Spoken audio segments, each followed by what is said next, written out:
ചപ്പാത്തിയുടെ കൂടെ വളരെ ഈസി ആയിട്ട് ഉണ്ടാക്കാൻ പറ്റുന്ന ഒരു മുട്ടക്കറിയുടെ റെസിപ്പി ആട്ടോ. അപ്പോൾ അതിന് വേണ്ടിയിട്ട് ഞാനിവിടെ ഒരു വലിയ ക്യാപ്സിക്കും 2 തക്കാളിയും 2 സവോളയും ഒക്കെ ക്ലീൻ ചെയ്ത് വെച്ചിട്ടുണ്ട്. കൂട്ടത്തിൽ 2 മുട്ടയും. മുട്ട നമ്മുടെ ആവശ്യത്തിനനുസരിച്ച് എടുക്കാം കേട്ടോ. നമ്മൾ 2 പേരേ ഉള്ളതുകൊണ്ടാണ് ഞാൻ 2 മുട്ട എടുത്തിരിക്കുന്നത്. ആർക്കും ഈസി ആയിട്ട് ഉണ്ടാക്കാൻ പറ്റുന്ന ഒരു റെസിപ്പിയാണ്. ഒരുമാതിരിപ്പെട്ടവർക്കൊക്കെ അറിയായിരിക്കും. എന്നാലും ബാച്ചിലേഴ്സിനൊക്കെ ഉണ്ടല്ലോ, അവർക്കൊക്കെ ഈ ചപ്പാത്തിയുടെയൊക്കെ ഒപ്പം വളരെ പെട്ടെന്ന് ഉണ്ടാക്കിയെടുക്കാൻ പറ്റുന്ന ഒരു റെസിപ്പി ആട്ടോ. അപ്പോൾ അതിന് വേണ്ടിയിട്ട് ഞാൻ സവോളയും അതുപോലെ തന്നെ ക്യാപ്സിക്കവും തക്കാളിയും ഒക്കെ ചെറുതായിട്ടൊന്ന് കനം കുറഞ്ഞ് അരിഞ്ഞെടുക്കുകയാട്ടോ ചെയ്യുന്നത്. ഇവിടെ ഉണ്ടല്ലോ, നമുക്ക് ശരിക്കും പറഞ്ഞിട്ടുണ്ടെങ്കിൽ ചപ്പാത്തിയുടെ കൂടെ ഇങ്ങനെ ഡ്രൈ ആയിട്ടിരിക്കുന്ന എന്തെങ്കിലും ബുജിയ ടൈപ്പിലുള്ള സംഭവങ്ങളാട്ടോ ഇഷ്ടം.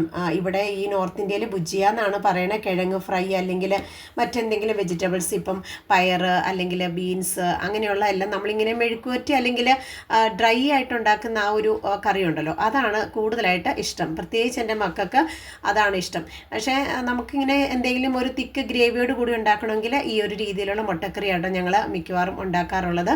അപ്പോൾ അതിനുവേണ്ടി ഞാൻ എല്ലാം അരിഞ്ഞു വെച്ചിട്ടുണ്ട്. പിന്നെ കുറച്ച് വെളുത്തുള്ളി എടുത്തിട്ട് അതൊന്ന് ഇതുപോലൊന്ന് ചതച്ചെടുത്തിട്ട് ഒന്ന് ചെറുതായിട്ട് ചോപ്പ് ചെയ്ത് എടുത്തിട്ടുണ്ട് കേട്ടോ.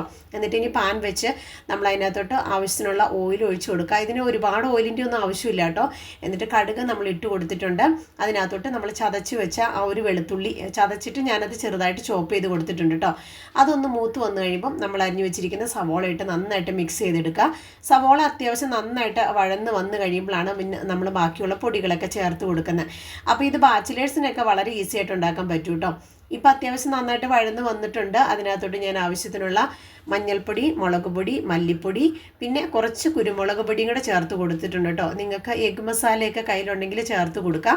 ഇവിടെ നമുക്കിപ്പോൾ അതൊന്നും കിട്ടാത്തതുകൊണ്ട് ഞാൻ അങ്ങനത്തെ മസാലാസ് ഒന്നും ചേർത്ത് കൊടുക്കാറില്ല കേട്ടോ. എന്നിട്ട് നമ്മൾ നന്നായിട്ട് അത് ഇളക്കിയതിന് ശേഷം അതിനകത്തോട്ട് തക്കാളിയും ക്യാപ്സിക്കും കൂടെ ചേർത്ത് കൊടുത്ത് കുറച്ച് വെള്ളവും കൂടെ ഒഴിച്ച് മൂടി വെച്ച് നന്നായിട്ട് വേവിച്ചെടുക്കുക. ഇപ്പോൾ അത്യാവശ്യം നന്നായിട്ട് വെന്ത് വന്നിട്ടുണ്ട്.